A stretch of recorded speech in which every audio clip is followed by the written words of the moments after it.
Плакати на кандидата за кмет на град София Слави Бинев бяха закачени на оградата на джамията Баня Баша.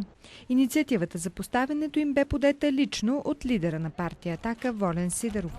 Слави Бинев покани журналисти и граждани пред джамията в центъра, за да се убедят сами, че воят на имама продължава да оглася столицата на православна България. Традиционните мюсюлмански призиви за молитва кънтят по 5 пъти денонощно от високоговорителите, които са поставени без разрешение на Столичния общински съвет.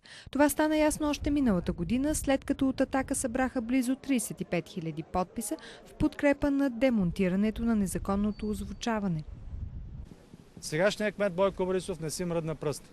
Искам да ви кажа, че този човек умишлено запази това положение да се тормозят гражданите на София с усилвателите, които всеки ден, по няколко пъти на ден и в късен вечерен час, вият и тормозят гражданите на София. Това е един позор, който трябва да го заличим. И ще го заличим. Ние и само ние. Тук не се изисква нищо друго, извън волята на кмета, извън волята да бъде лансирана молбата на софиянци. Всеки има право да изповядва каквато иска религия, но това е лично чувство и не трябва да бъде натрапчиво към другите хора. Сидеров припомни, че същият проблем е имало и с джамията в Благоевград, но тамошният кмет си свършил работата и махнал високоговорителите.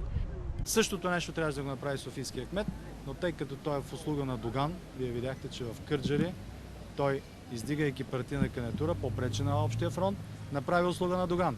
Значи той определено върши услуга на мюфтийството, на Доган и това го доказва с факта, че не спря тук озвучаването. Благоевград може, в София не може.